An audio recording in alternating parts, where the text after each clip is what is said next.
All right. Well, it's 5:01 a.m. on November 14th, 2022, and here in Fort Defiance, Arizona, on the Navajo Nation, we are, of course, celebrating the fact that the anticipated fascist, or if you prefer, neo-fascist. I just call it fascist, but you know, I'm of the mind, why split hairs regarding obvious examples of authoritarianism and tyranny and malignancy and malice and death. But here on the Navajo Nation and elsewhere, we're of course celebrating the fact that the awesome red wave anticipated by media and the polls turned out to be nothing more than a tiny little ripple, and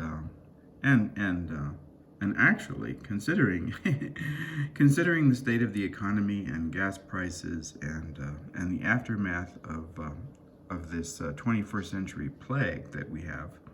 Although, by plague standards, it is relatively mild, but plague nevertheless. That the non-fascist party, did fairly well and maintained just about everything, but may lose the House to a slight fascist majority, but even managed to make gains in the Senate. So that's not too bad, and we're celebrating that. And as I said, or did I say, it's 5:01 a.m. and I'm just waking up right now. My mind is a little sluggish. And whether that sluggishness will go away as I begin this discourse or not, we'll see. It's not the kind of sluggishness that really puts me in touch with all of those psychic forces of the unconscious, unfortunately. So don't expect don't expect the awesome, invisible element of the iceberg today, based on my confession that I'm sleepy. But we'll see how it goes. This is intended to be notes toward Metapoetics of Paranarratology 1, whose subtitle is, as most of my audience is aware, a 17-part reading, elaboration, and/or interpretation of David Antin's Varieties of Rhetorical Deception in Narrative and Non-Narrative Storytelling. And this would be part 11. And for part 11, I'm just going to go ahead and use David Antin's own title for this particular section, which is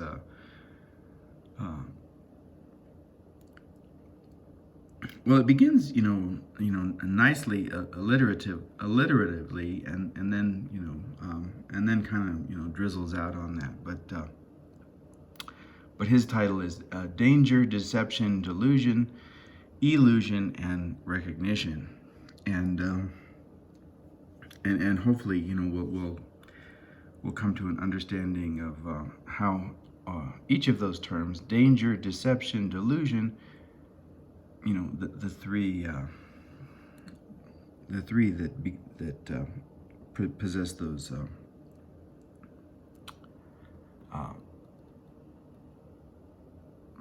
poetically, repetitious initial consonant sounds, and then those two at the end, which don't. Which is not to say that I think that David is dividing his discourse here into a three-part and poetic discussion and a two-part narrative discussion. But it is, simply to note that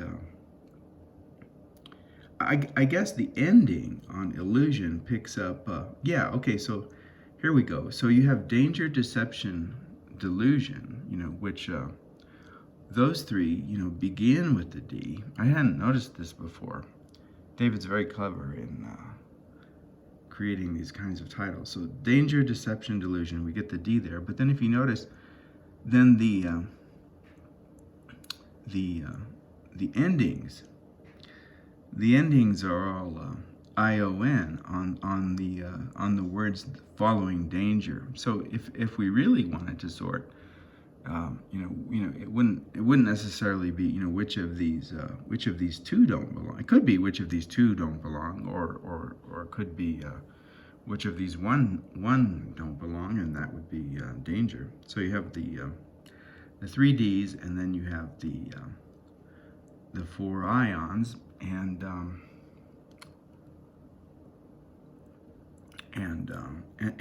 that makes a kind of interesting distribution with illusion and recognition situated outside of the first set, and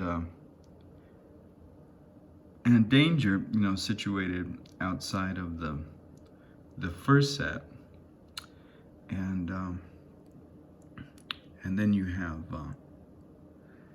have deception and delusion that are the two terms that are situated within. Sorry, I'm yawning. Situated within both sets, and I'm almost too tired to have caught that in his title. Anyway, part 11, as I said, we're titling after David's own title: danger, deception, delusion, illusion, and recognition. And as I mentioned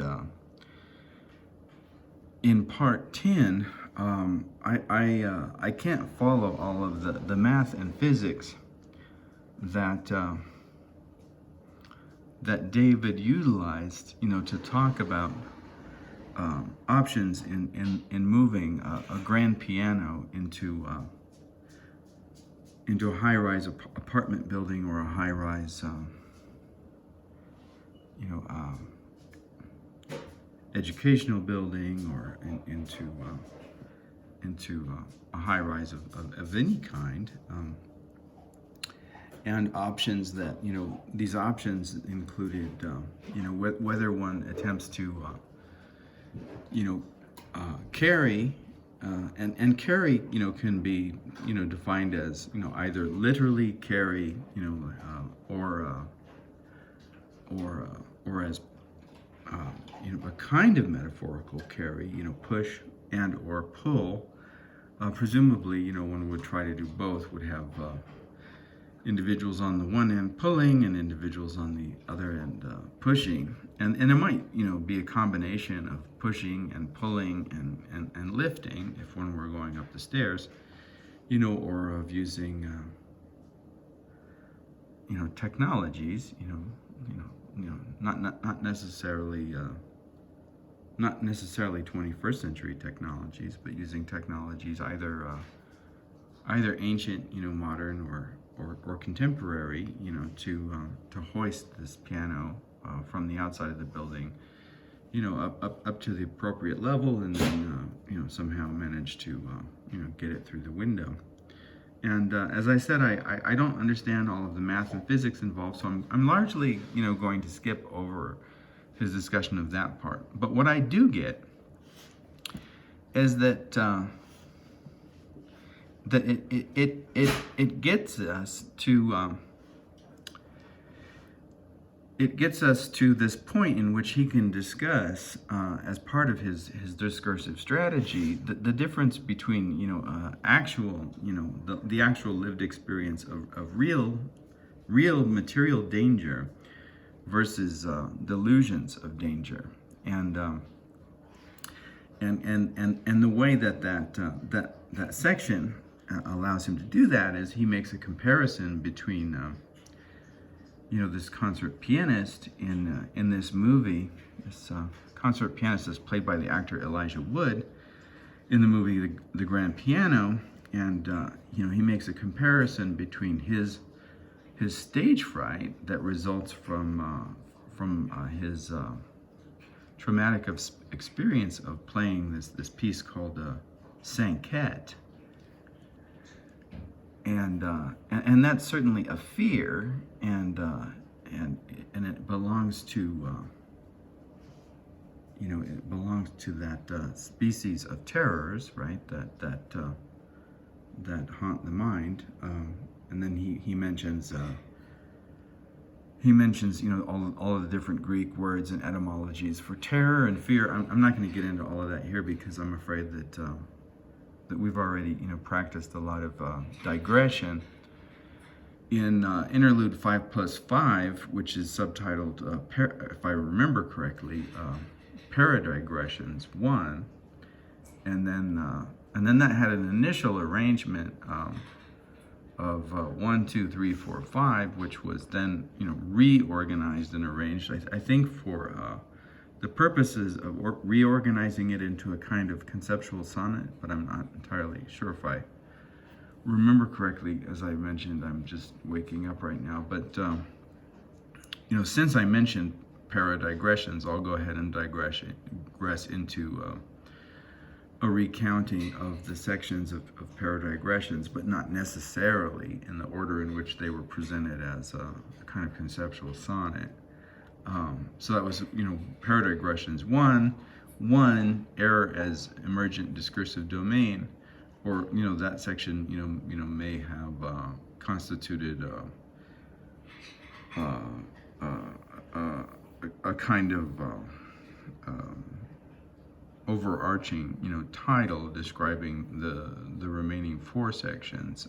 So section 1 isn't necessarily engaging in a paratactical relationship with section 2, 3, 4, and 5, but may be the sort of hypotactical, dominant main title under which the subtitles, 2, 3, 4, and 5 exist. In any case, 2 is Caduci, Thirci, Litui, and Harmonicae,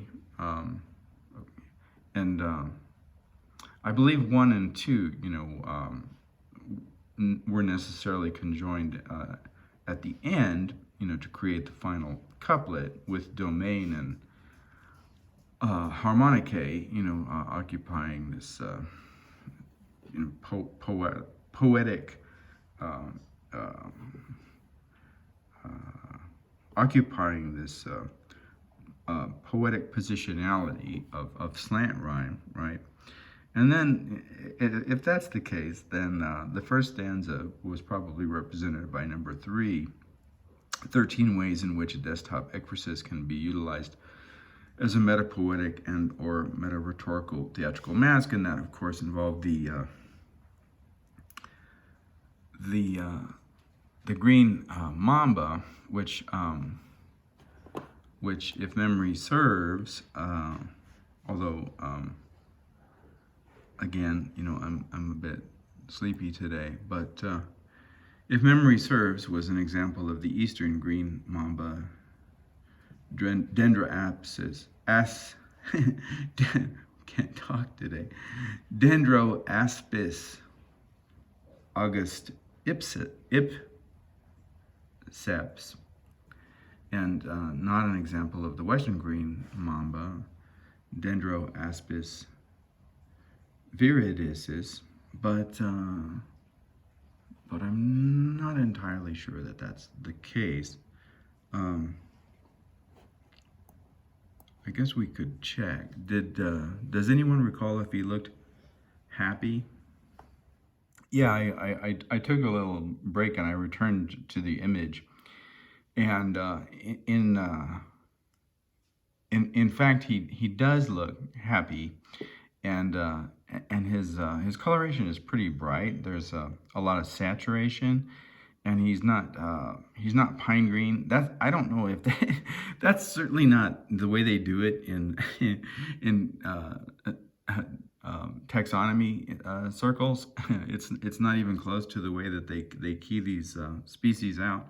But it's it's the way that I have of recognizing the difference between Dendroaspis augustipsis and Dendroaspis viridis. Viridis, and that's kind of interesting because the viridis, is a reference to the green, but in my perception, the eastern green mamba is more green than the other one, but the western green mamba has this kind of pine green, and I don't know why, but to me, the western green mambas just look a little bit less friendly and happy and that, of course, could easily be an example of deception, right? And we'll get to that kind of deception if the the happy and friendly looking eastern green mamba tells you that he has a secret and he wants to whisper in your ear, and David talks about this, so I don't want to precede too much my narrating of what he does, but it helps to be able to recognize some of the dangers that might be there. Let's see. So this is part of a digression. I have to remember where I am in this particular digression, discussing this green mamba. But oh yes, it was because that first stanza, which is constituted in our overall list as number 3 of Paradigressions 1, 13 ways in which a desktop ekphrasis can be utilized as a metapoetic and or meta-rhetorical theatrical mask. Well, the mask was the eastern, green mamba in that particular image, which of course, locates its origin and somewhere in the forests of Eastern Africa, and that particular mask, which this is a digression within our digression, but can be, distinguished from a similar kind of mask of the Western green mamba. Only if you're me. I really don't know how to key this out, or it's like when I was trying to teach Lori how to play the guitar, and I showed her some positions for some chord positions for the left hand, and then I demonstrated with my right hand what I do in the picking out of these things. And she said, well, which notes do I play? Which strings do I hit? And I say, and my response was, well, only the ones that sound good. And that turned out to be slightly less than useful as good, teaching instructions for playing the guitar. And similarly, it may be slightly less than useful to describe the difference between the eastern green mamba and the western green mamba, as the first one looks a little happier and friendlier and brighter, and the second one is kind of more pine or nutty green, and not quite as friendly, so that may or may not help. And then section 4, which I think corresponded, I could be wrong, again, there may have been reasons for reorganizing the sections of the conceptual sonnet as well, but may have been the second stanza in the sonnet, if not the third. Sorting the avant-garde by Zorn's lemma, the axiom of choice in various pithoi, mistrans boxes and cookie jar collections. And then 5, I think I was trying to say something about the confluence of a talking Hamsa on the Brooklyn Rail and a Sanket that has something to do with the muse of stage fright, aka Taliosia, Phobotronia, right? And and in fact, there was a talking Hamsa on the Brooklyn Rail, a blue talking Hamsa. I found the costume extraordinarily amusing and absurdly creative. And I was going to get to a point where I talked about that convergence of the protective hand, with the amulet of the protective hand that the Hamsa represents, and its etymological, its name as, the etymological origin of its name as representing the number 5, and of course that 5 refers to the 5 fingers of the hand, and of the Hamsa we say, 5 fingers has the hand, and that 5 fingers has the hand, of course, was picked up in the early part of the 20th century by John Hartfield in a totally different context, in which an organization, a community of fascist resistors, describe themselves as with this slogan, 5 fingers have the hand, and in that designation, the idea was we're stronger together and can make a fist, to face these forces of totalitarianism, if than we are individually as individual fingers. Anyway, I was going to talk about that, and then draw comparisons with the Sanket and the 5 in the Sanket seeming to refer to the hands, and then the problem of the stage fright emerging from teleiosis, right? This idea of perfection. We don't even have to use the Greek. We just say this idea of perfection that belongs to this high art domain in which the grand piano is situated as the primary signifier, right?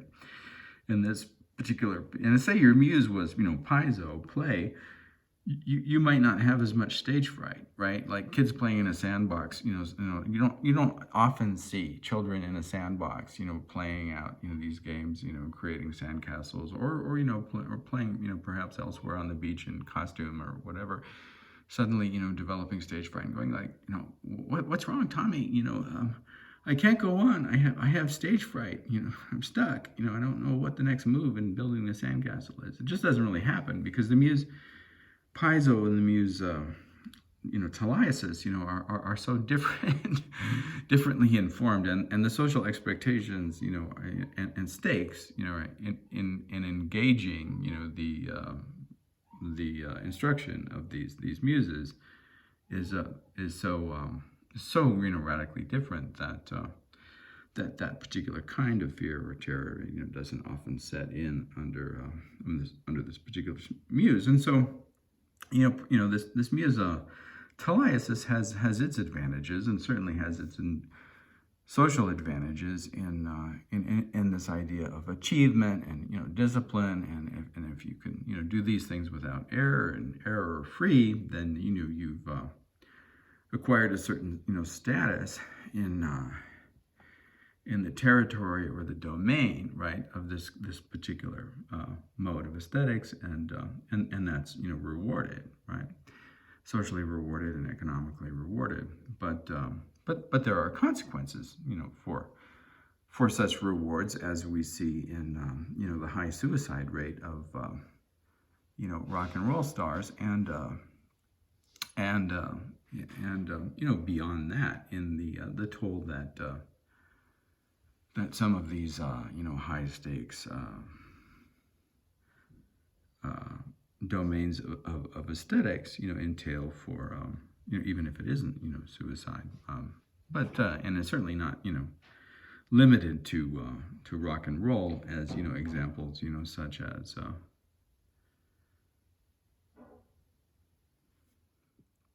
such as Jack Kerouac, on the one end, and then a very different, type of artistic personality, Mark Rothko, on a very different end. If one imagines, the two ends of whatever this is that we're assigning ends to are not necessarily linear. So in any case, the example of moving the piano is even though I can't follow its physics, I can follow the rationale for placing it in a discourse, which is to give an example of real and actual physical and material danger, and the necessity of care and being careful and avoiding error, in order to avoid injury and accident, versus what David develops into this idea of delusions of danger and destruction that grow out of one's relationship to certain kinds of muses. Say a muse like Taliesis, that one might have a relationship to if one was a concert pianist or orchestral player or any of a number, right, of kinds of belong to any number of kinds of performance domains in which perfection is an ideal. And David also talks about how this idea of danger, right, might play out in relationship to both survival strategies and recognitions if one has a kind of phobia, regarding the distinction, say, between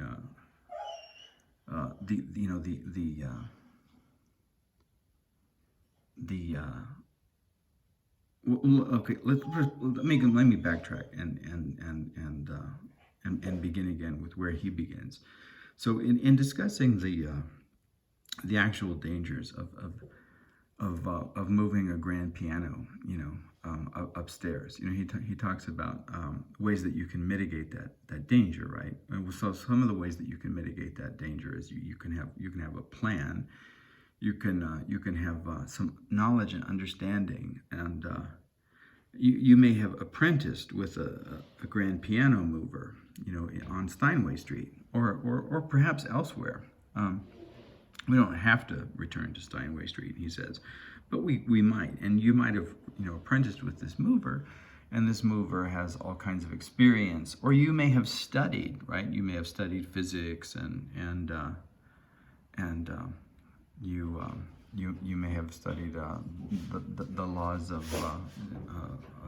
motion and know a lot about hoists and pulleys and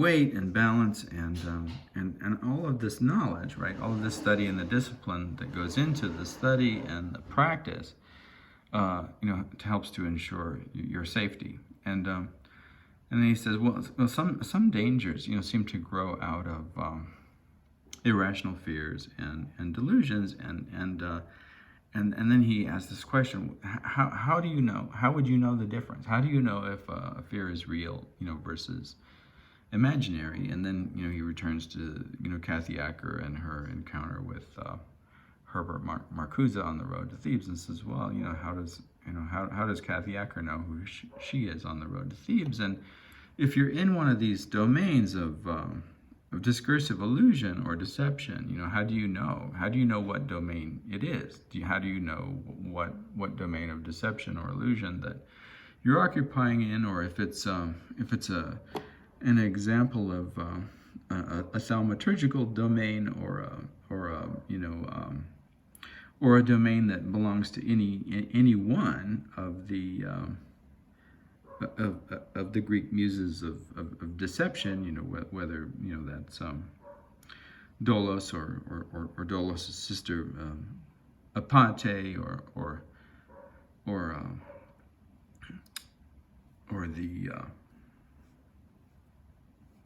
pseudologoi, or any of Eris' other children, right? And David says, it helps, right? It helps to be, rehearsed in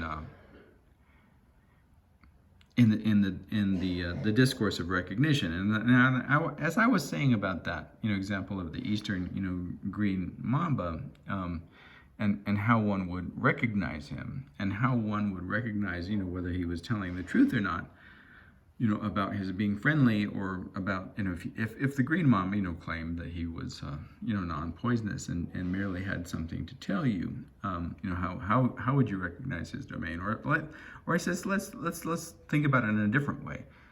Suppose that you were kidnapped and held for hostage, and you were blindfolded or drugged, and you were transported to some strange forest, and that you'd never been to, right? And you woke up in this forest, and you didn't know where you were. You didn't know whether you were in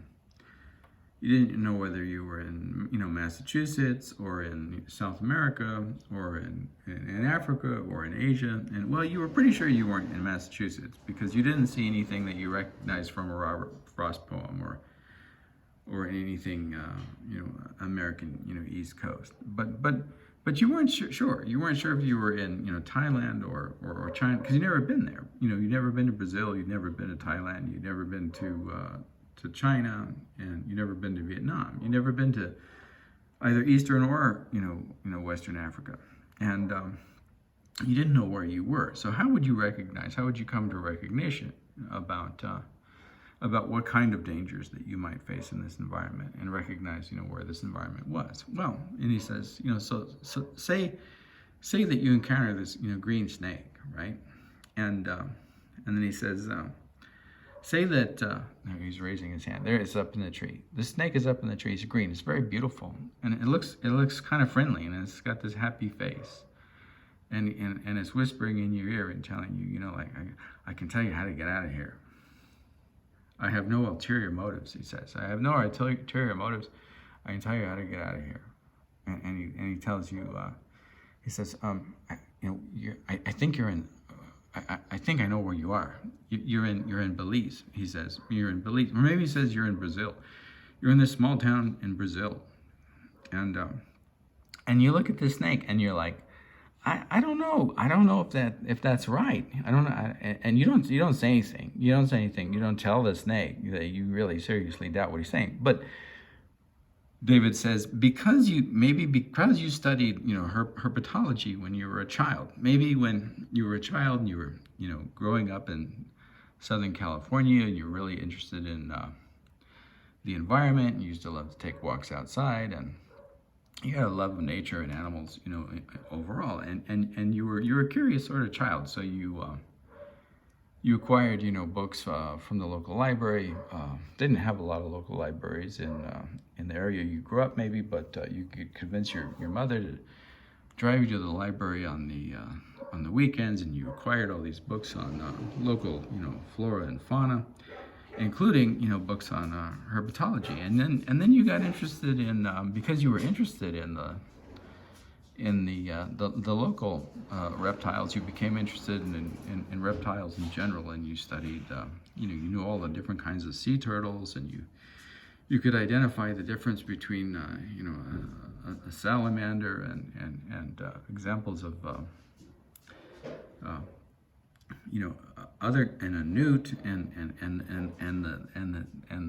the minute, distinctions between, this and that, pit viper or viper, and this and that, subspecies of pit viper or viper, and you knew that elapids, those members of the cobra family, largely, belong to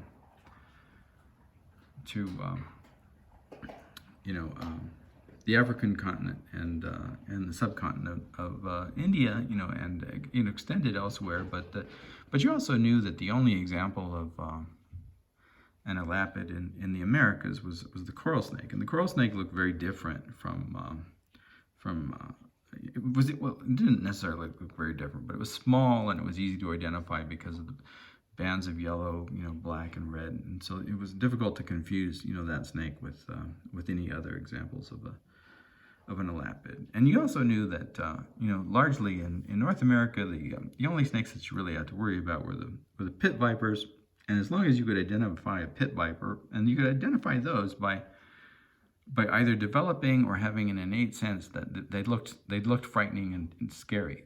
And whether you developed that because of your knowledge, or whether that was just an instinctual and innate experience, psychological experience that you had, it was easy for you to see and identify and come to fear examples of this particular kind of look that belonged to the pit vipers. And it was also easy to associate the pit vipers with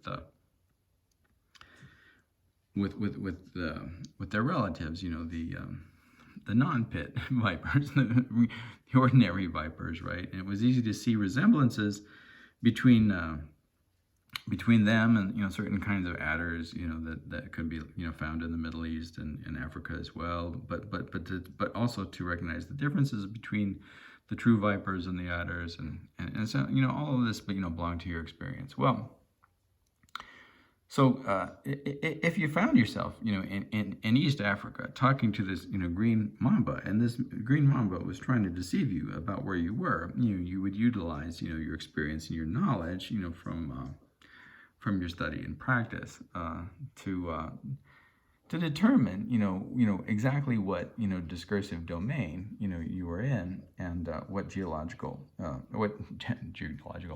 geographical area you were in, and you could use this information to judge, right? To judge the truth or deception of this particular entity or person in this particular, fable or story.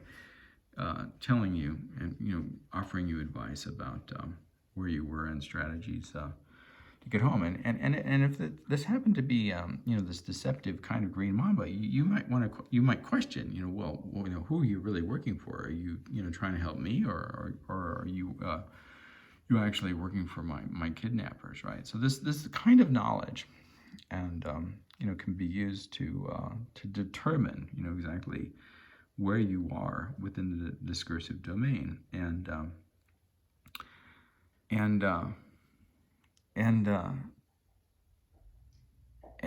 that belongs to the recognition of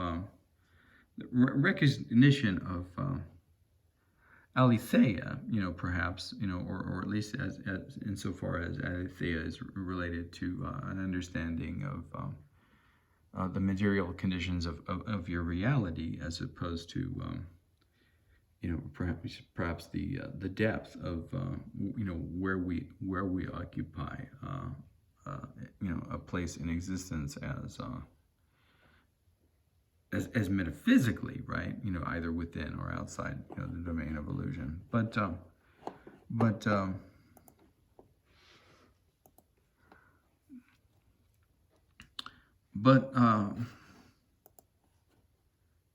issues of delusional or illusional fear and terror, stage fright, that results from something like teleiosis, this idea of the need to be perfect,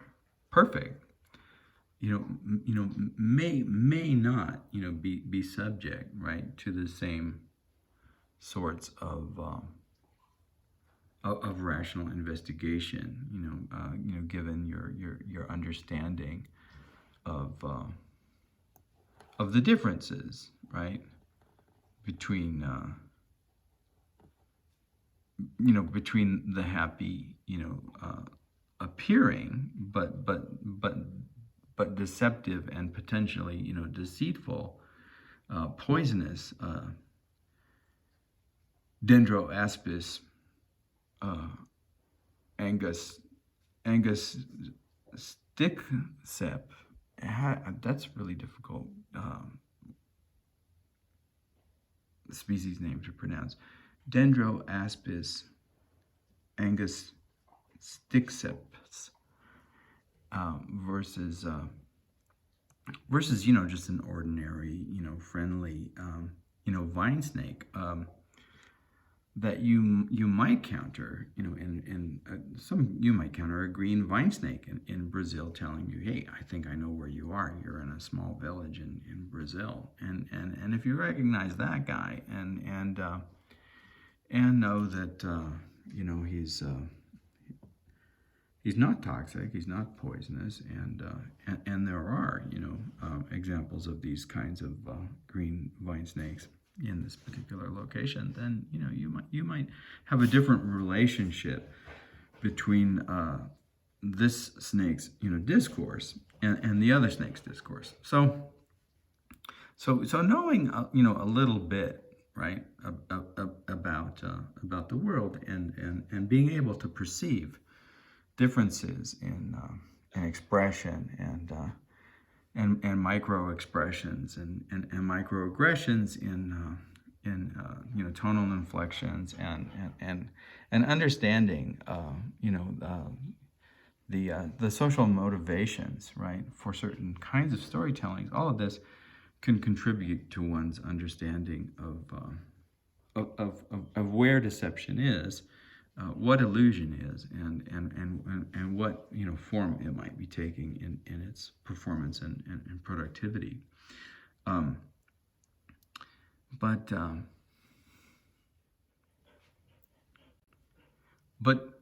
say you have an irrational fear, like say you have a fear like this character that played by Elijah Wood has. That grows out of a relationship, whether aesthetic or otherwise, to some form of perfection, to teliosis, right? This fear that one is going to make an error. This fear that one doesn't legitimately belong to this domain of perception, and say it hits you suddenly. He just did that sudden move thing. It suddenly hits you that. I could make a mistake, and my life depends on a mistake. And in a certain sense, even though it's an irrational fear, there's a truth, beneath it, right? The truth isn't that you're necessarily fraught, with and bound, to this error, the way that Oedipus is bound to his destiny. But the truth is, it's possible to make a mistake, and the more that one becomes conscious of making the mistake, the more likely it is that one will in fact make the mistake, because the attention of the mind pursues the error rather than pursues the possibility of the teliosis. And so David talks about in this instance the pursuit, right? The pursuit of this kind of safety is very different from the kind of safety that's assured by knowledge, right, and information, and understanding, building, that and learning, like that was acquired by this child. One could always acquire this knowledge later. Like suppose one had a fear of snakes and one lived in North America or in the United States and wasn't able to recognize the difference between say a gopher snake or if you want to call it a bull snake or whatever you want to call it. Couldn't identify the difference. And gopher snakes can be deceptive and slightly deceitful, and you wouldn't think that an animal with a brain the size of a gopher snake would be clever enough to be deceitful. But David points out that in fact that often, if startled, one of the defenses of the gopher snake is to imitate a rattlesnake, and the gopher snake will raise up its head and arch up and puff out a bit and even wag its tiny little tail. Now, of course, The tail has no rattle, so it makes no sound. But in wagging, its tail very quickly, it's imitating the gesture that's made by the poisonous snake, in its act of defending itself and becoming aggressive. And the color is close enough, and although you can tell by the shape of the gopher snake's head that it's not a rattlesnake, it's self-confident enough, and its presentation, right, is self-confident enough and carefree, enough, and aggressive enough that you might start to question your recognition. He smiles about this, and he's like, geez, it looks a lot like a gopher snake, but it's acting like a rattlesnake. Maybe I should, recalculate, my understanding of this snake. And you can perhaps be convinced, right, by the performance of the gopher snake that it is in fact a rattlesnake, and become afraid, and then avoid it if one, say one, had intentions of touching or capturing this snake. You might change your mind, based on its performance, right? So you can train yourself. You can train yourself to recognize the difference. But when it comes to that moment, when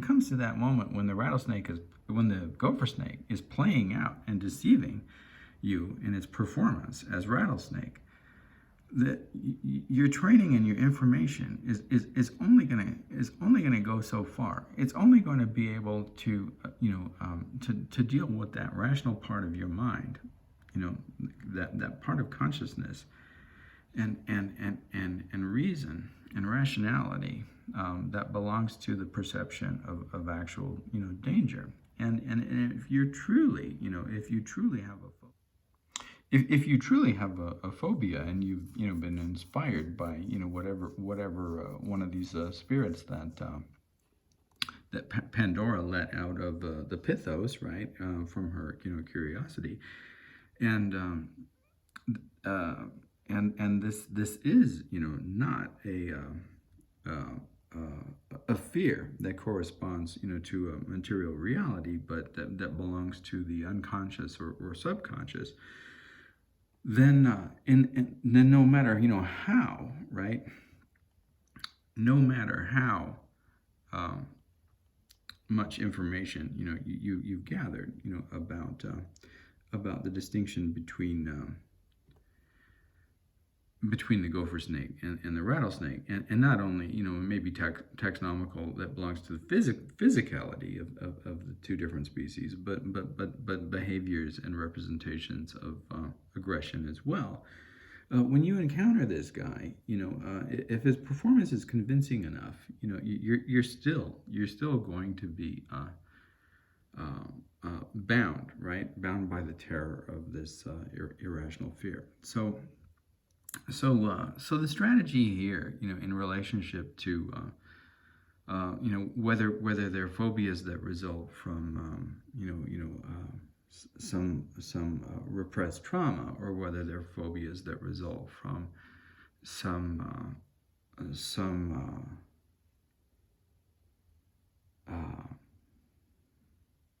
unattainable, right, unattainable, desire to fit into a category or means of performing in the world that's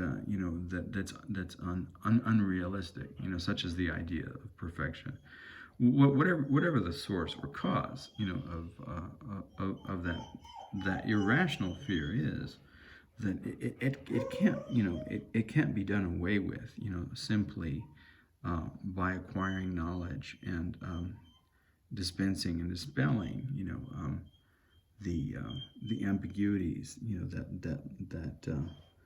that hide or create masks, right?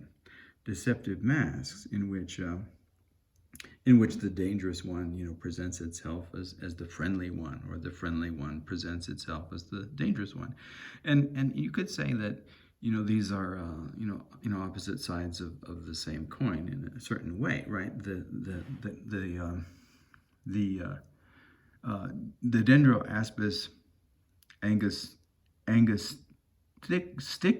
stickips that's masquerading as the friendly helper, or maybe even magical helper. Hey, I can turn this pumpkin into a carriage for you. And then you're like, well, no, I remember from my studies when I was a boy that you are in fact a poisonous reptile. But this one masquerading as the helper, and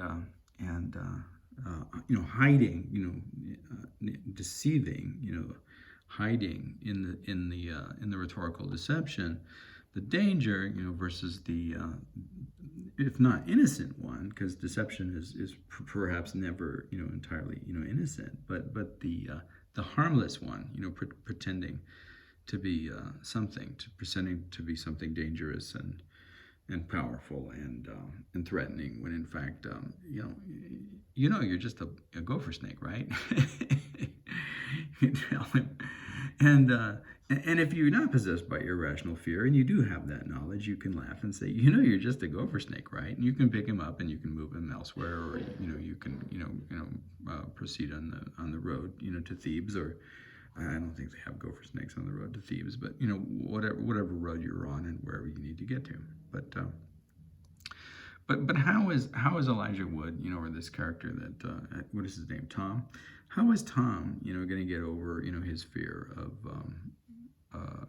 imperfection, right? And if it's based in a neurocognitive difference, then that perhaps isn't a possibility at all. David says, Larry Eigner is never going to become a concert piano player, or even, right, a concert level typist, but that doesn't mean that he can't perform and work as an important and creative and innovative and powerfully expressive experimental poet.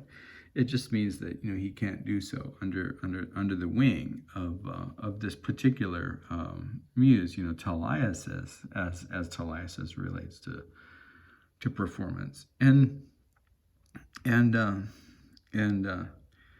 illusion, will play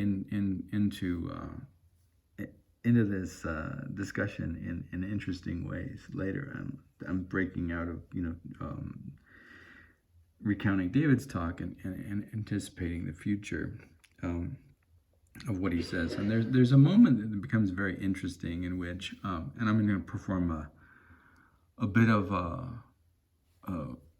prolepsis here, and then we'll leave it out later. But he talks about the difference between, say,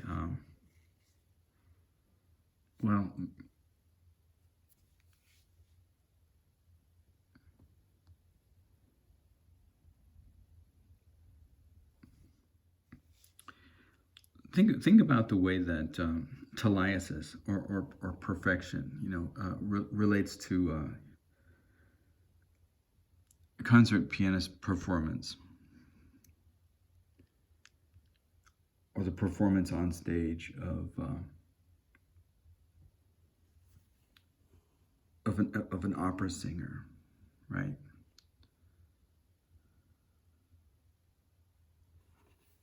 Versus the way that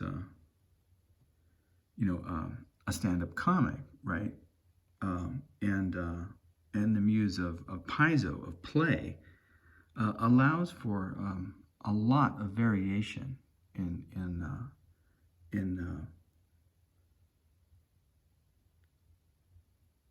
the reconstitution and reclamation of error. And then he utilizes an example, Johnny Carson of The Tonight Show. And he says about Johnny Carson, he says, think about Johnny Carson, who was never a particularly good comedian to begin with, and his jokes were terrible, right? And his performance, of the material, right, in relationship to timing and tone and tempo and timbre and gesticular performance and facial expression. None of that was very good, and because it wasn't very good, he often got a kind of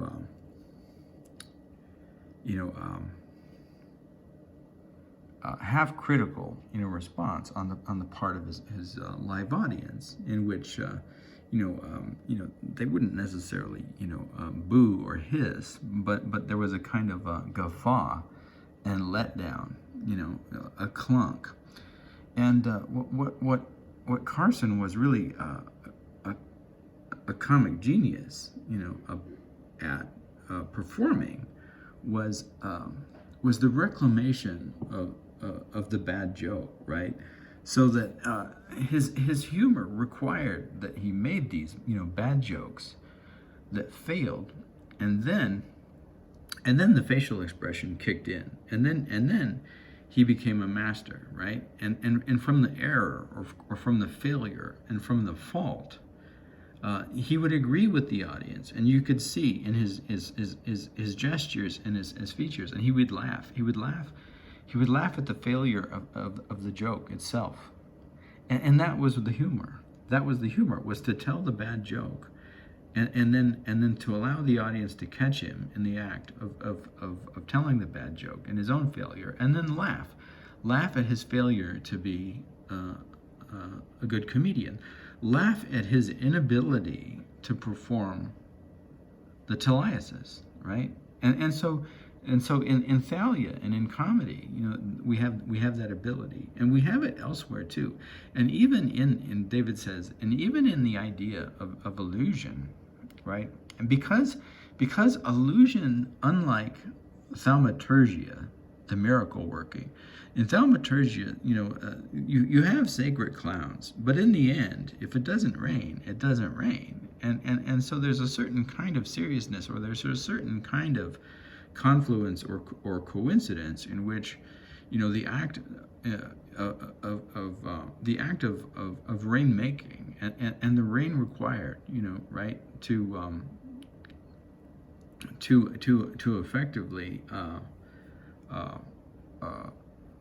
demonstrate the efficacy of the performance, have to coincide. So if you perform your rain dance, no matter how beautifully you do it, but it doesn't rain for another 5 years, well, then you can't say that you've really accomplished your work, right? And so the relationship to teleiosis in this respect is one of cause and effect. You perform the dance, in a way, it doesn't matter what it looks like. The measure of its truth, the measure of its aletheia, is the proof is in the pudding, right? So if you do your rain dance and it rains, then that's the truth right there. Then the deception lies in the lack of proximity, temporal and spatial proximity between the dance performed and the fact of its raining, right? Which is different from the kind of perfection that's expected from a concert pianist. But it does, right? It does bear upon this idea of there being a kind of teleiosis involved. And in Johnny Carson's performance, it's entirely the opposite. The performance itself depends upon the absence of the teleiosis to begin with, and without it's like, if you think about a joke, it's like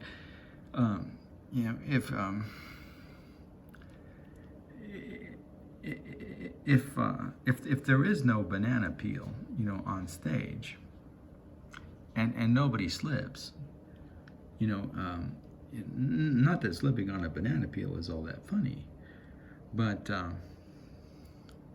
without the slip, there's no joke. Just like in Freud, without the parapraxis, without the slip, there's no error, and there's no room for errorful learning, right? If there is such a thing as errorful learning. So error and deception in a certain way, provide similar opportunities for thinking about the space of I use the word rhetorical deception and discursive domain, but we can also think about spaces of illusionistic, right? Illusion and deception, are related in interesting, ways that bear upon intentionality in interesting and complex ways, and that don't, necessarily have the same kind of relationship to telaiasis that the conditions, right, of discipline and practice and these modes of the organization, right, of what you could say of a concert pianist, like where does telaiasis, where does the telaiasis reside, or who does the telaiasis reside with? Well, it resides with symphonia, right? The telaiasis resides with symphonia, and the symphonia arrangement, right, is precisely what has to be made perfect. Whereas in thaumaturgia, the telaiasis resides in the, not necessarily cause and effect, because that could still be an illusion, but it resides in the proximity and the perceived reality of the relationship between the cause and the effect. That is to say, it relies either in what you could express as the synchronicity, or the confluence and the conflux. And so magic, in a certain way, depends upon this idea of confluence and conflux, this domain of illusion. What would it mean for Kathy Acker to take the road to Thebes if she never met Herbert Marcuse on it? He was there the day before, or she was there the day after. The conflux would be missing, and the rhetorical domain wouldn't open up, and then there could never be right, an engagement between the muse of transgression,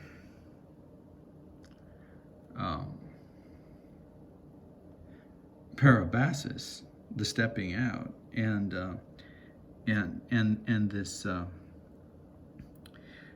this Marxist idea of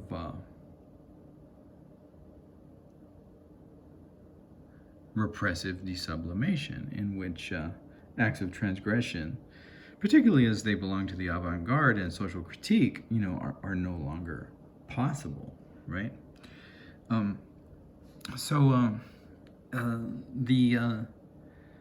It's the confluence that and the synchronicity or the coinciding, that of cause and effect in examples of the illusionary arts, right? That create this or that belong, right, to the muse of what's either understood as aletheia or from the performance end, the telaiasis, the perfection of the act of illusion itself.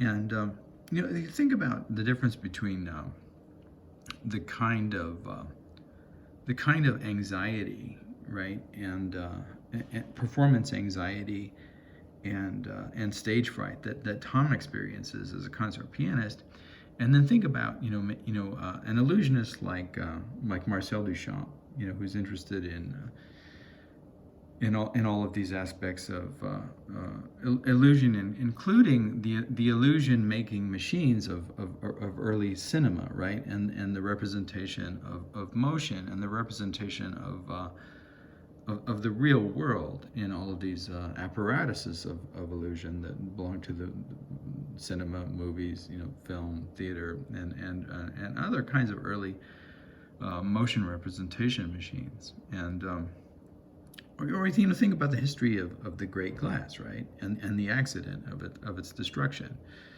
Well, some artists, if their work, if the teleiosis of their work, right, the perfection of their work, were violated by an accident in which the object itself was shattered and had to be reconstituted with some kind of special glue and meticulously put back together, or either by the artist or the or by a group of hired workmen, and then in the end, you could clearly see, right, the marks of shattered, the way, the trace of the act of destruction, right, in the way that you could see these lines, throughout the work that represented that moment in which it was shattered into pieces, and you could see that it was put back together. Well, for a certain type of art, this would represent a violation of the teleiosis. But it said, that Marcel Duchamp, thought that this made the great glass even better, and this moment of chance. And you have to understand that for Marcel Duchamp, chance is still very real.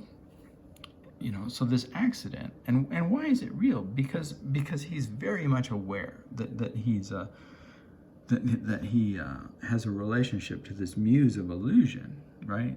And just like all of his references, to these machines of motion and representation, make clear, and his trompe-l'oeils make clear, and and the paradoxes, right, of these doors, that open and close, make clear.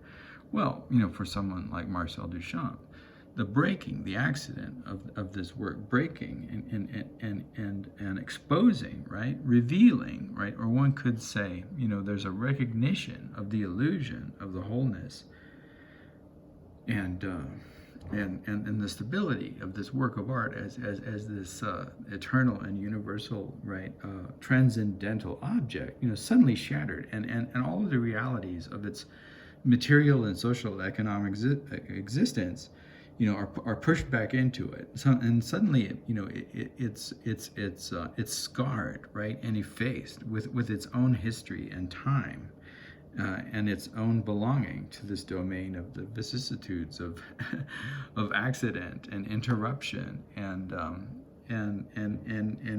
what can never entirely be accounted for or anticipated, and so pointing to its own construct as illusion, right, and its breaking is what the illusion is all about, right? It's engaging in this domain of constituting itself as a rhetorical gesture of the illusionary, and the playfulness of that, and that combined with transgression, and what could be more transgressive than a broken work of art, in a museum, It's really perfect, for Duchamp, and it really points to the way in which that an avant-gardist, like Duchamp, is profoundly different, from a concert pianist like Elijah Wood's, Tom, right? And all of those, anxieties of the unconscious that belong to Tom, are part of the joke and play, but also part of the metaphysics of illusion, that belong to a work and process like Duchamp's. All right, so okay, that was the. I'm I'm just going to step out of David's character for a second and then note that that was the prolepsis, and then I'm going to go back to where we were. So where we were was, let's see if I can remember where we were. Oh, so, David is discussing, like, okay, so, information, learning, knowledge seeking and understanding one's world, and even understanding things about the world beyond one, so that when one is relocated, if one were kidnapped by pirates and brought to this forest of talking mambas, one could determine where one was, but that's a very different way of dealing with the reality of fear and the prospect of actual danger in the material world, and of how one can deal with a phobia or a paranoia or an irrational fear. And David suggests that contradistinctively, the only real way of dealing with those irrational fears is through the discipline of training the implement of performance in a way to ignore whatever the mind says. So when Tom goes about performing, these notes that he receives, right, that constantly remind him of the dangers that are presented by the possibility of error. If you play one wrong note and you die, right, this is becoming self-conscious. So this is bringing, right, the unconscious fear into consciousness. But and symbolically, right, as an allegory, this is precisely what this plot does, right? It creates this ridiculous story, but it points to and at, right, the reality of the pitfalls that belong to carrying this muse of teleiosis, and this muse that is necessary, right, for certain kinds of performance and certain kinds of aesthetic creation. And he proposes that in the real world, step beyond the fiction in which these notes, right, the notes that threaten Tom's character with an imminent destruction and death, are ways of representing the movement into consciousness of these anxieties, that are irrational, but that lurk, right, in response to the understanding, right, the noeresis, or the knowledge, the aletheia, the truth that one can never be perfect, and no matter how much one's narcissistic ego builds up a defense against that return of the repressed. So the truth, right? In this case, the repressed is the truth that one is a human being, and therefore not capable of this level of perfection. But he proposes that so the way of dealing with this is very much like that note. So what you have to do is somehow in the real world get rid of what that note represents. And if that note play one wrong note on the keyboard and you'll die, it represents the movement, right, of those fears and repressed anxieties into consciousness. Then the way of getting rid of the note in reality is in some way to train the organs that actually do the work, right, to ignore whatever the mind might be distracted into telling it. And he talks about muscle and body memory here, and and that a part, right, of the discipline and the training, and then he mentions Zen archery, and talks about Zen archery a little bit, and dwells for some time on Suzuki's description of the Zen archer and the training that goes into other kinds of martial arts, like the Zen swordsman, and the way that the training it develops in the performer, the artist, or the disciple, right, or the practitioner. The ability, right, that the body almost instinctively responds to the stimulus and the impulses, and doesn't really require anymore the assistance, right, of this active engagement on the part of the mind. Think about when you call someone on your cell phone, or you unlock your phone, or you're putting in a password. Are you really thinking about it, or are you just or do your fingers do most of the work for you? Because the memory is there in the movement itself, and the movements are so highly practiced that the mind doesn't have a chance to get in the way, and this same feature that discipline and practice and endless repetitive practice and repetitive skill building and repetitive one could say meditative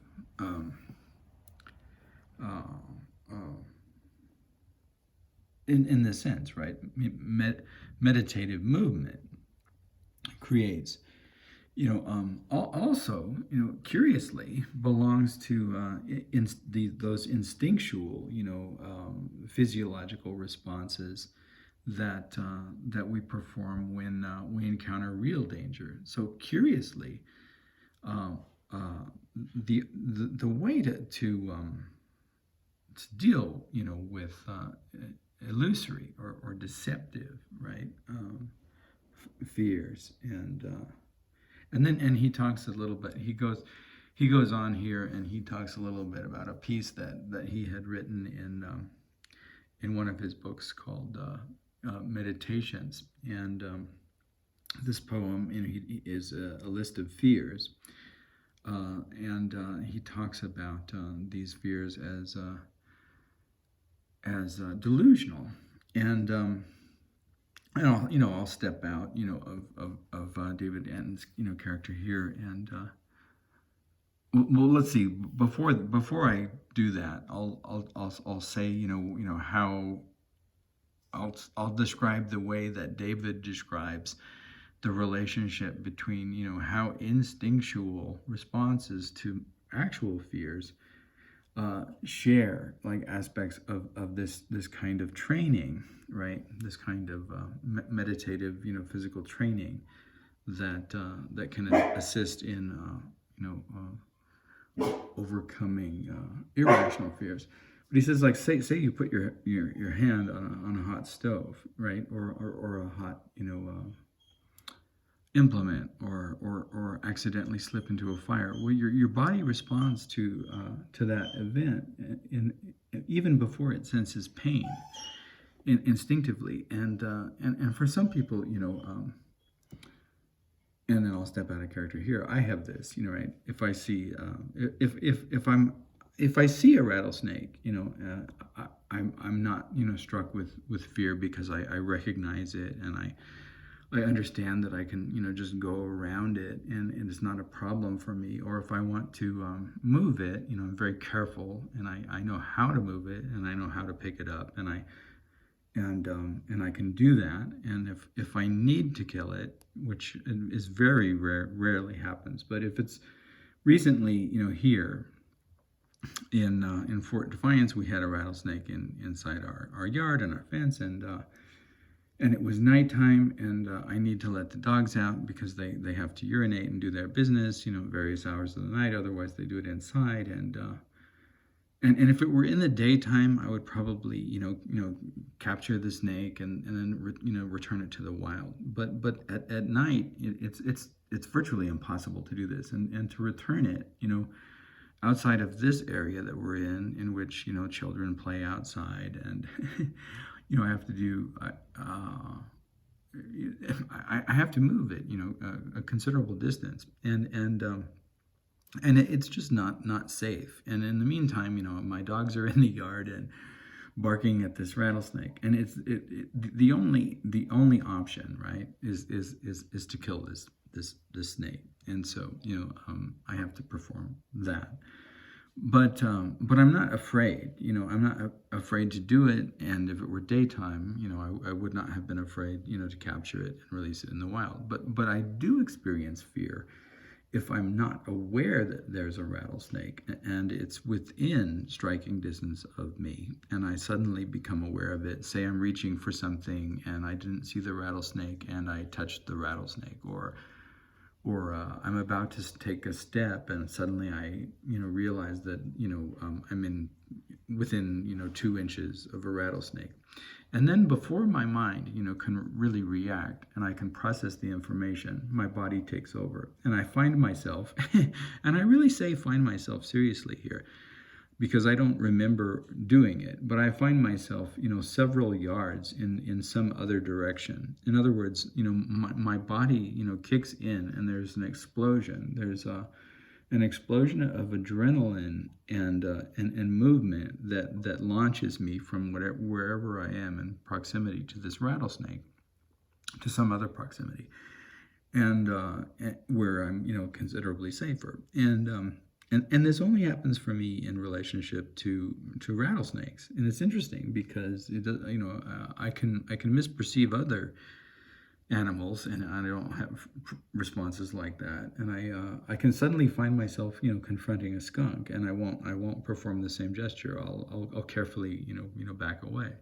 I can suddenly find myself about to reach for a scorpion, which is also a poisonous animal, or some kind of other poisonous, insect, and I don't have that response. So it's interesting, but wherever this instinct comes from, whether it's something that I picked up, from being around, the experience of this particular poisonous snake when I was a child, or whether it's entirely instinctual, I don't know. But I recognize in what David is saying, like the connection here, right? And so what he's saying is that we have these instincts, and they kick in before the mind can make rational determinations about the relationship of the danger. And the way that you can deal with a phobia and an irrational fear is to train, this aspect of the instinct, or this aspect of the muscle memory, or this relationship, right, between the performed and the remembered, movements of the body that intercede, or create a kind of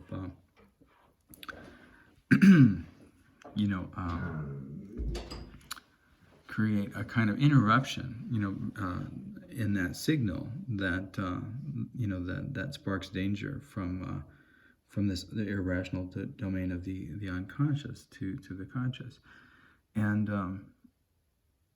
from there, then he moves into that prolepsis that we've already provided and recounted, regarding Duchamp. And then in talking about Duchamp, then when he completes that prolepsis that we've already performed, he begins talking about other examples of illusion, and moves into, right, a discussion of relationships to invention, moves out of danger, right, and moves into a discussion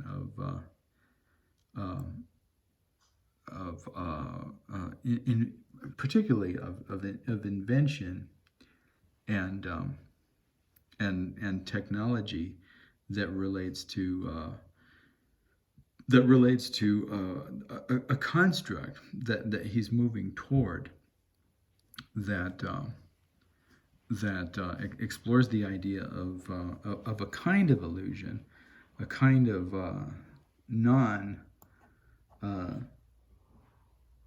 thaumaturgical illusion, that he wants to associate with a way of working that is inventive and experimental, and perhaps he's trying to push this in a certain way toward an understanding of the avant-garde as being a kind of science of experimentation, and a kind of science of experimentation and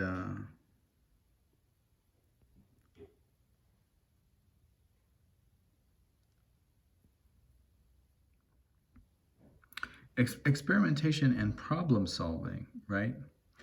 That one could say, perhaps relates the muses of Paizo and Melite and Arche in a certain sense, with technology and practice, discipline and practice in a different sense from the way in which they might relate to the idea of moving toward perfection, but rather moving towards ways of working. And he imagines, right? He imagines relationships between the material forms of media and this kind of like experimental and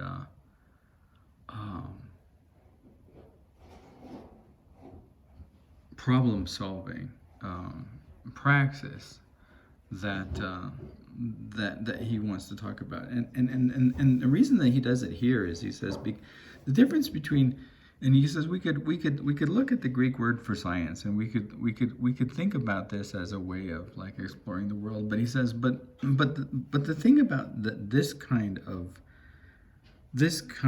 experimentation and this kind of problem solving that makes it different from science is that it's done toward the practice of illusion, right? That its goal isn't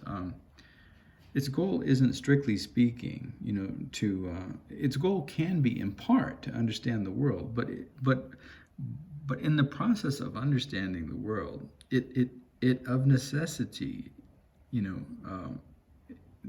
is involved in the creation of illusion. And he says, think about it from the point of view of a filmmaker working with a particular medium and practicing.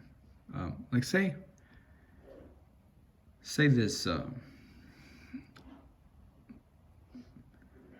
filmmaker, right, is working with Super 8 film, and the reason that this filmmaker is working with Super 8 film is because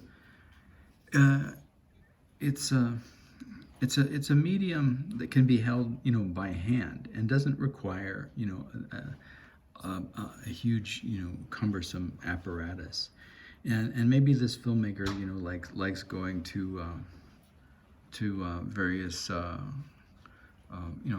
performances and recording dancers, or maybe this filmmaker likes going out into the woods and filming these eastern green mambas.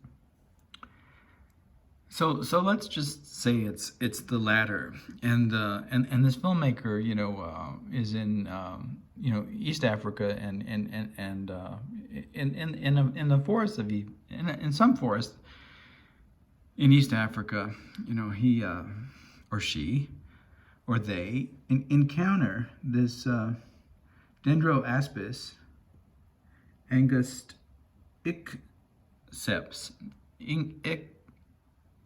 Angusticeps. I have such a hard time pronouncing the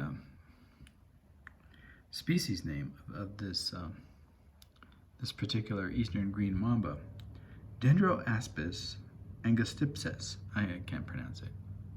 And that's a failure of my relationship to Telaiasis, right? In the pronunciation of these Latin names. And perhaps if I spent years and years and years, perhaps if I was as interested in the taxonomy of the eastern green mamba and its behaviors and its potential, fictional character positions in these kinds of stories. Perhaps if I was interested in the pronunciation of these, Latin genus and species names as I am in all of that I would spend an adequate amount of time, and provided that I wasn't possessed by the deleterious effects of the muse of Telaiasis, and the terrors of getting it wrong, but maybe I would learn to pronounce these words correctly and without error. But as is, not being interested in all of that, I can't. All right, and let's just say that this filmmaker is interested in filming these the movements and speech of or maybe not speech, maybe just the movements and sounds and activities of these green mambas, and he's an experimental filmmaker, or she's an experimental filmmaker, or they're an experimental filmmaker. Let's say they're an experimental filmmaker, and they're really fascinated with these creatures. Not only their beauty and the way that their scales capture and reflect light, but the grace of their movements and their quiet and the deceptively captivating charm of their gentle facial appearance, and so this filmmaker wants to record the activities of these mambas, and to do so and present them in a kind of what was it one could say, present them as this filmmaker, as the muse or muses, right, of experimentation and discovery and problem solving, present themselves to them, and so they the first problem that has to be solved is the proximity of this mamba, right, to the camera, and thus to the filmmaker, because recall we're working with Super 8 here. We're working with Super 8, and that's handheld, and it's narrow gauge, so the grain doesn't have the kind of high resolution that you have with 35 millimeter or even 16, and you gotta get fairly close, right? So one of the ways that you can resolve this issue of fear, right, is to learn all there is to learn, about because this particular filmmaker doesn't have an irrational fear of this snake, whose name is so difficult to pronounce, Dendroaspis angusticeps, Angusticops,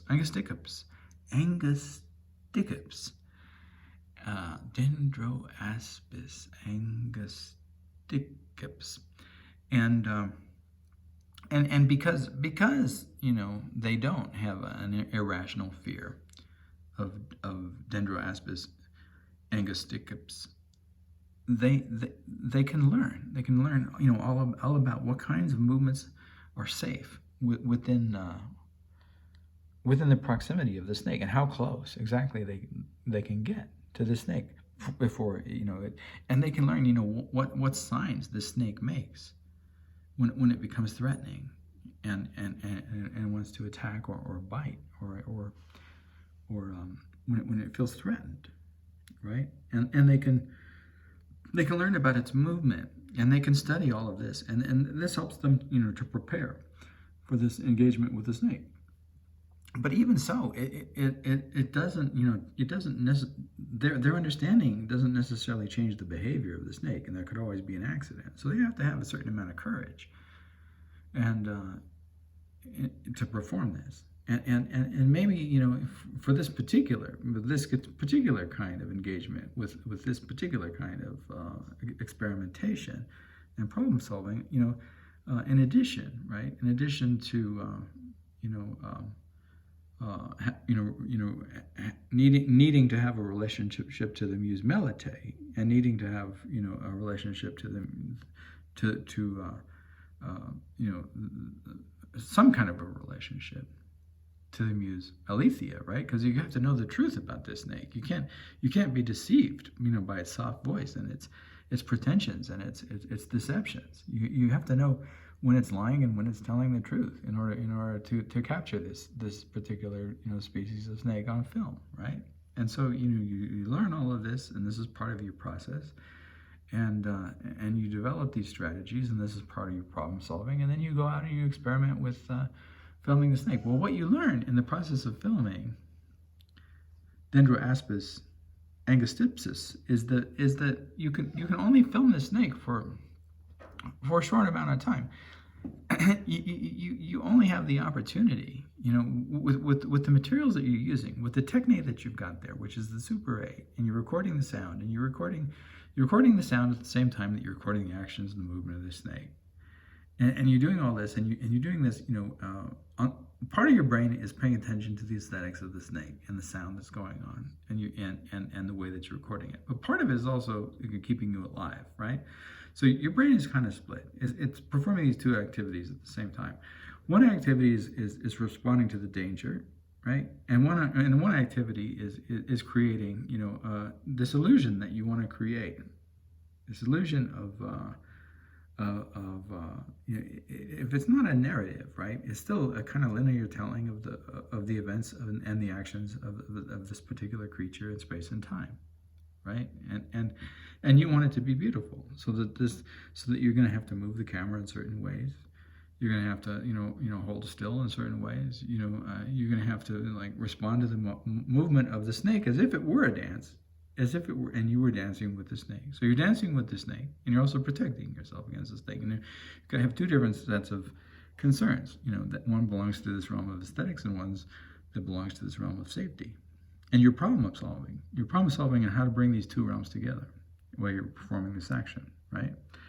And you learn over the course of time that no matter what you do, and no matter how careful you are, and no matter how friendly you get with this snake, that you can only record this snake for a period of, say it's this period. You can only record this snake for a period of 4 minutes and 33 seconds, no longer than 4 minutes and 33 seconds. And the reason that you can only record it for 4 minutes and 33 seconds and no longer, and you can't even always record it for that long, but after 4 minutes and 33 seconds, the snake, whose name is so hard to pronounce in Latin, much easier in English, Eastern green mamba, but in Latin it's very difficult. Dendroaspis angustipsis. I still can't do it. David can do it. I can't do it. But this snake, whose name is so difficult to pronounce in Latin, Eastern green mamba, after 4 minutes and 33 seconds, he's had enough. he's had enough of your proximity, and he starts to get annoyed, or she starts to get annoyed, or they start to get annoyed. And they're annoyed. And you can see, because you've studied the behavior of this snake, and you know that it's poisonous, and you know the potential danger that may result from it. And after 4 minutes and 33 seconds, like I said, the snake has really had enough. So you can only record 4 minutes and 33 seconds of this snake at a time, no more than that. But the problem is that you want to engage the snake for a much longer period of time. The illusion that you want to create, you want to create an illusion for an audience that lasts, if not the length of a feature film. You want to fill the space of a cinematic performance, for a considerably longer than 4 minutes and 33 seconds, right? So your aesthetics, your aesthetic concerns, are motivated by this temporal duration, that the concerns of your safety, right, like won't allow you to exceed.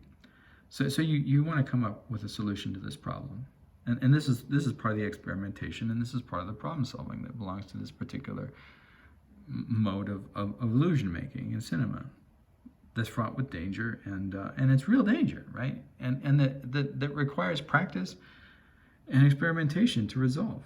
All right, so what you discover is that you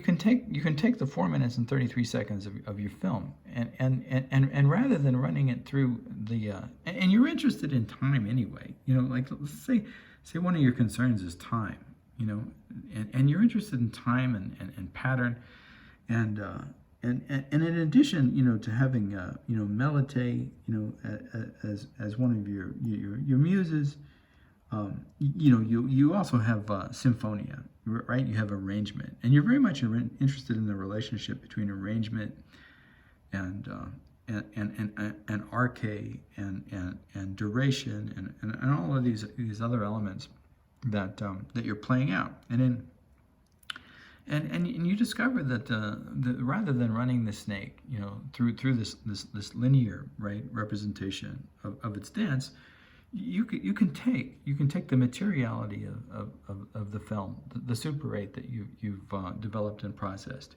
and you can turn it into a circle, like an Ouroboros, right? You can turn it into a circle like an Ouroboros, like the snake eating its own tail. And you can create a loop, and you can put that in your projector, right? You can take that loop, you can take that circle that you've created, you can put that in your projector, and you can run it as long as you like. So you can take your 4 minutes and 33 seconds, and if you want to, you can run it. And say you wanted to do an installation, because this is part of your thing as a filmmaker, as an experimental filmmaker, you like installations. So you want this thing running while you do other things, and maybe they involve green mambas, or maybe they involve something else, or maybe they involve other green things. Maybe you make a sculpture out of green jello, and you put that in front of your green mamba film. Maybe you make all these green things. Maybe it's a film about being green, and you've got Kermit in it, and you've got the Hulk from Marvel Comics, and maybe you've got the Green Lantern from DC Comics, and maybe you've got a bunch of stuff that has to do with the green movement, and maybe you've got references to Greenpeace, and who knows what you've got, but you've got your frogs and your jello and your green mamba or something else, and whatever it is you have, and it needn't be green. It could be something else, right? Could be anything. It could be anything that ties into this snake. Could be the idea of deception. Could be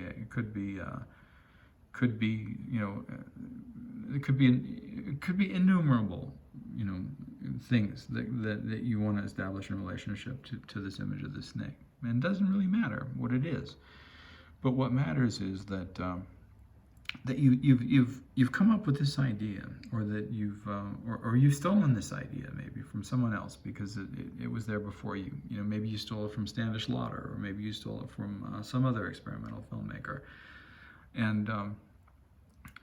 but what you did was, was different from what he did because your intentions are different from what he does, and you're still engaged in this aspect of experimenting and problem solving. So you discover that you can put this snake on a loop, and you can run it for as long as you like. You don't have to run it for the 4 minutes and 33 seconds. You can run it for 4 hours and 33 seconds if you want. I mean, 4 hours and 33 minutes if you want, or any other representation of time that suits your needs in relationship to symphonia, the muse of arrangement, right? Because you're also interested in that, as well as you're interested in keeping yourself alive in this process, and as well as you're interested in arche as the materiality of this medium, and the way that it expresses itself, right, in relationship to all the features of the gauge and everything else. So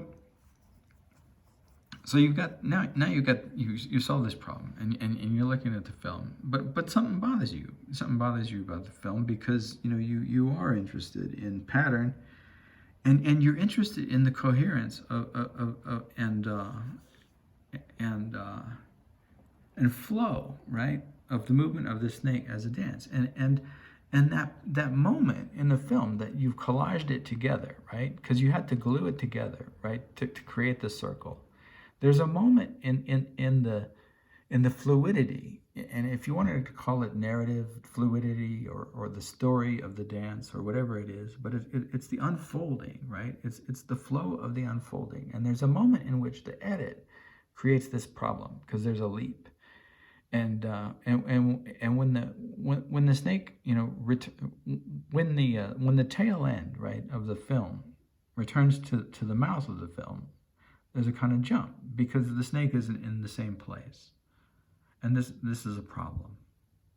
This is a problem, right? Because why? Because on some level, right? On some level, your muse symphonia arrangement, is engaging with this other muse, Talaias. And Talaias, and Symphonia get together, and they say that leap at the end, where you can perceive the loop, you can perceive the return to the beginning from the end is really annoying. It doesn't look like a snake dancing anymore. It looks like a jump, in the edit. You can perceive it, and so. And so as a problem solver, right? As a problem solver and an experimenter, in order to solve this problem, you realize that if you want this loop, right? If you want to ensure like that there's a kind of like illusion of flow between the ending of the story and the beginning of the story. The story has to end and begin in roughly the same way, and at least the distinction and the difference between the end of the linear segment of film and the beginning have to be indistinguishable to the eye of the average viewer, at that moment in which it completes the loop and returns to the beginning. And then you realize that you have two options, right? You have two options here. You can either change material, and move on. Dancers would be easier to train than a Dendroaspis angustips would be, right? Because if you have to train the Eastern Green Mamba to do at the end of the 4 minutes and 33 seconds, the exact same thing that it was doing at the beginning, at the outset of the film, that was 4 minutes and 33 seconds. Well, you might as well train it, to get used to you for a period of 4 hours and 33 minutes, because that kind of training and discipline on the part of an Eastern Green Mamba is not going to be easy to train, right? So you're confronted by this problem. You either have to change your subject, change your content, to something that you can discipline and train, and provide terms, for that your subject can perform, an ending that's more or less identical with the beginning, or you've got to work with this green mamba, and you have two options. You have an option of training the green mamba to get used to you and filming it for a longer period of time, and then you don't need the loop, or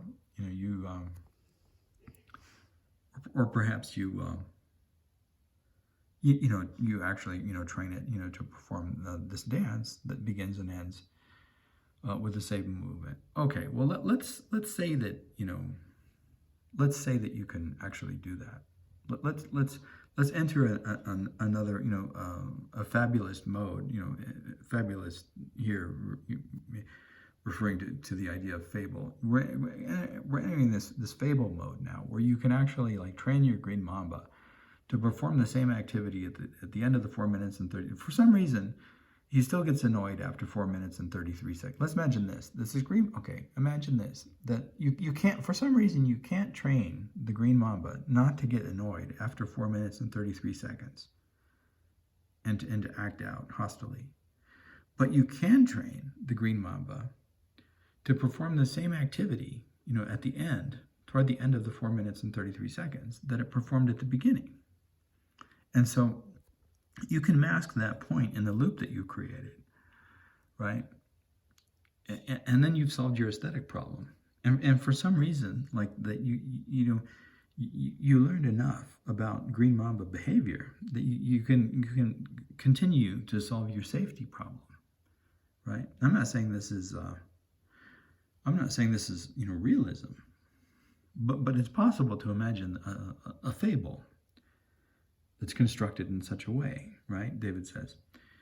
All right, and then you have this image, and you can put it in your installation with your green jello or your frogs or your Kermit or whatever you like, and it can run as long as you want. And then maybe after the period of 4 hours, you can move on to a different loop. But you observe this thing. You're going to observe this thing, and you notice that it's so repetitive that it doesn't engage your interest. You get bored with it very quickly, and the fluidity is there, and you solved one of the aesthetic problems, right? Which was the jump. And you solve that by working with this green mamba and training this green mamba, right, to perform the same gesture at the beginning and at the end, where the loop ties back into itself, and so that you created this illusion of flow where it's not really there, but you created it by creating a repetition in the behavior of the snake that apparently allows the illusion of the Ouroboros and the fluidity of the movement, to come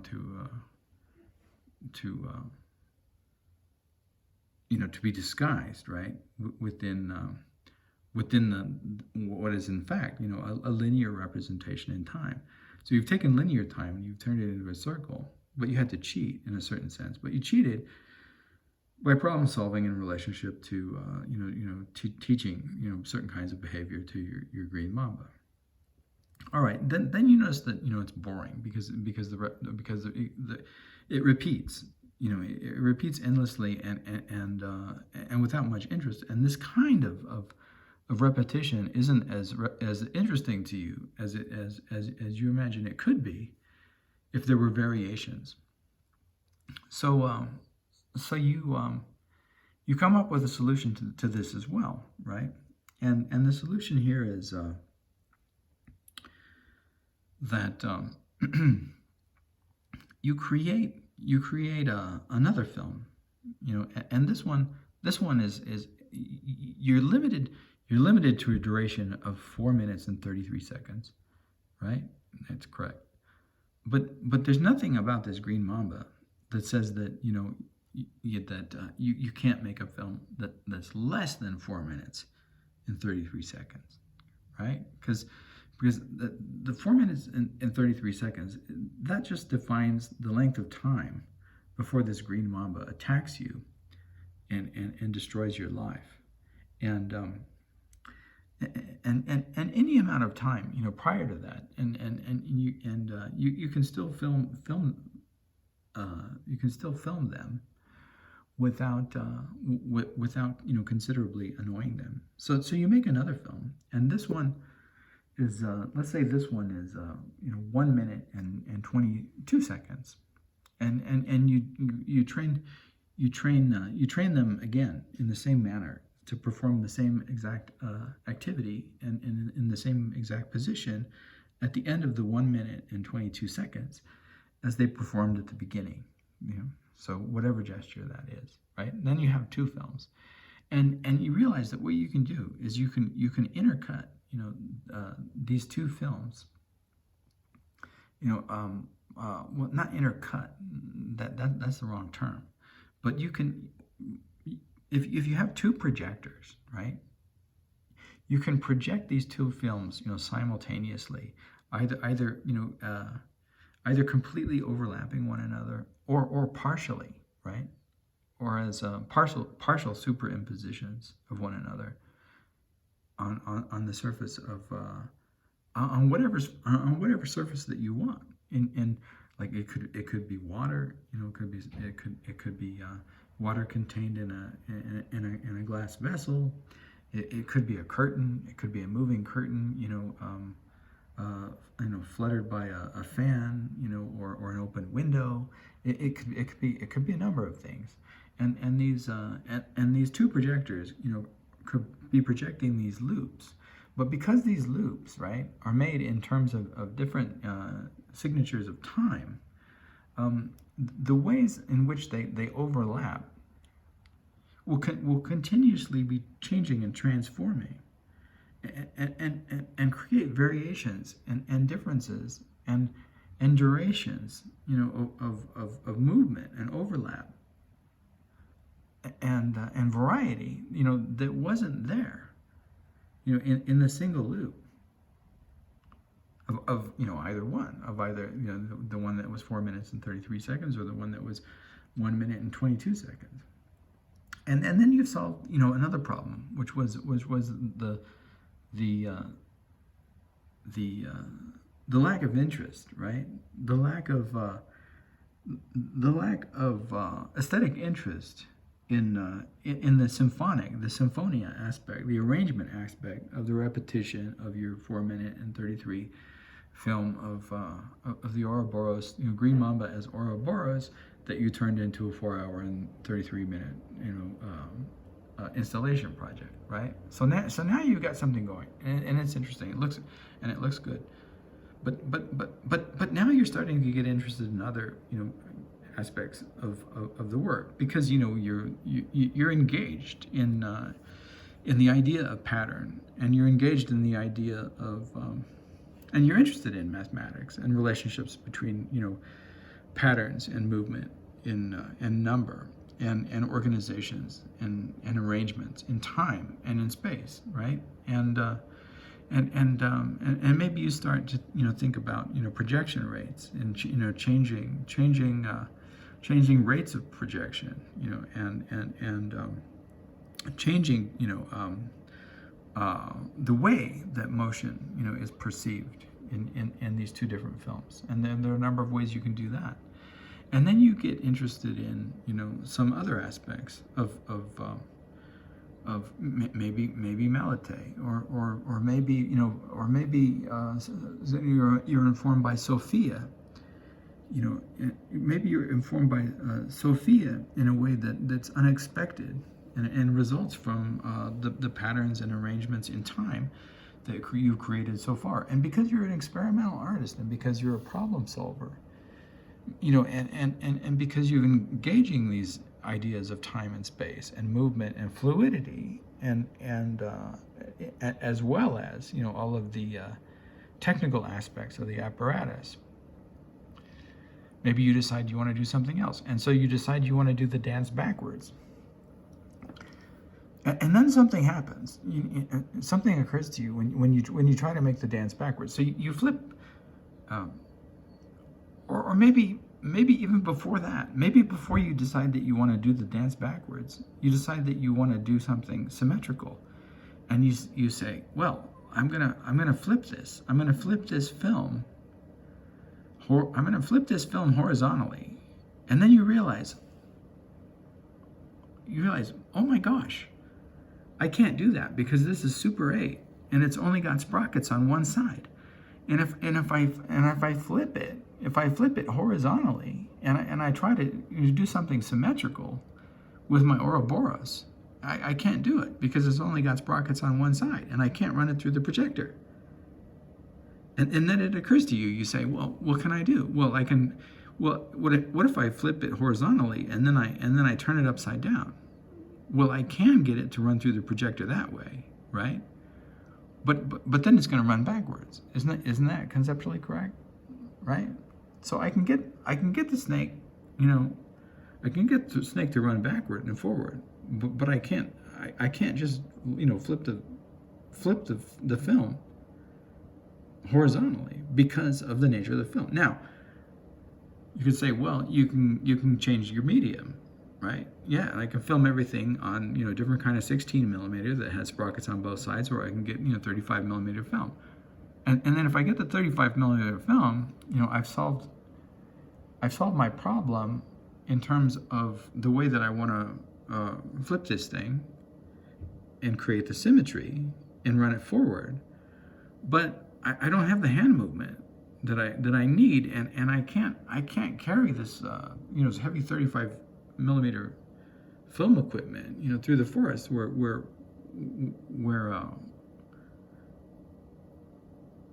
Dendroaspis angusticops lives, and where we have these conversations and where I train him, right? So I've either got to get a new test subject, or change my content, or develop a new way of dancing with this guy, with them. And so say that for one reason or another I want to stick with or I feel in one way or another I'm limited, right? I'm limited by the contingencies that exist in the material dimensions of this medium that I'm stuck with. For one reason or another, I'm stuck with Super 8. And there's good things about that, and then there's limitations, and then there's problem solving. And I solved some of the problems already, but now I have this new problem that I'm starting to get interested in moving these loops in different ways, and I can only move them in a certain way because the sprockets on this film are only on one side of the film, right? You can see how that's a problem. So I stick with the idea of running it backwards, and I look at that and I find it interesting, but I realize that there's another problem, right? And it's that I start to get interested in these mathematical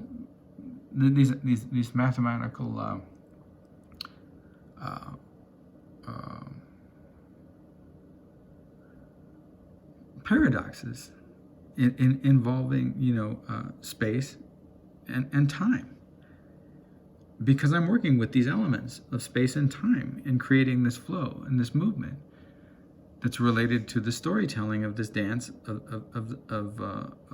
the snake and I that we perform together in this forest, and that we practice. And it's not easy to train the snake to perform the same movement at the beginning and the end of the dance. And so we've been doing this for years, but I'm stuck with this media. But I've gotten interested in these problems of space and time. And one of the things that I've gotten interested in, is how these loops, run through. Given this problem of left and right and upside down and turning around, how these various loops can be formed, from the inside surface and the outside surface of the film, and how they represent different relationships to this dance in terms of mirror imagery, and the mirror imagery, right, of the visual plane as it exists in two-dimensional space. But then there's a kind of mirror symmetry that exists temporally as well, as it exists in durational space. If you think about it as running forward being the mirror image of running backward, and I started to get interested in all the paradoxes of this, and then, or if they're not quite paradoxes yet, but they become paradoxes in my mind when I think about the idea of running this as a kind of Moebius strip, right? And what that would look like, and what the dance would look like, if I turned this loop, that's just a circle, that's an Ouroboros, into a Moebius strip, and that's another word that David can pronounce that I can't pronounce, and there's that relationship to Elias's. But what if it was a Moebius strip, right? And where the paradox is that it's a two-sided object, but the duration of one side, right, covers the entirety of the surface, so that there's no flip side, and yet if you look at any particular point in the object, right, you can constitute an upside and a downside, and yet if you follow the surface of the upside, it traverses that same surface as the opposite side, and this paradox, right, of the Moebius strip, I want to explore in the dance of Dendroaspis angusticops, and I want to do so with in this material that I have, this Super 8 film that I have that only has sprockets on one side. And I realize, even before I try it out, and it turns out that my hypothesis was right. But I realize, even before that I try it out, that I can't create a Moebius strip out of Super 8 film because the sprockets are on one side. And that moment, even though I've trained the green mamba, to perform the same gesture, to create an illusion of continuity, between the end of the linear strip of the dance, the end of the linear performance of the dance, and its return to the beginning, I can't get the Super 8, right, to perform the same kind of repetition, in which I can trick the left side, into being the right side of the sprocketed left side, or the sprocketed right side. I can't trick into being the sprocketed, opposite side at that moment in which it conjoins back. The tail conjoins back to the mouth of the film as Moebius strip, right? So no matter what I do, I get derailed at that particular moment, and I'm stuck with the idea of a circle. And I realize that at this point that this is an impassable problem. This is a problem that belongs to the big realm of mathematical solutions. And if I want to create, right, if I want to create a Moebius strip, with my mamba, or with anyone else, or with some other dancer, I'm going to have to change. I'm going to have to change my medium, and I'm going to have to find, I'm going to have to find some cinematic medium, some gauge, right?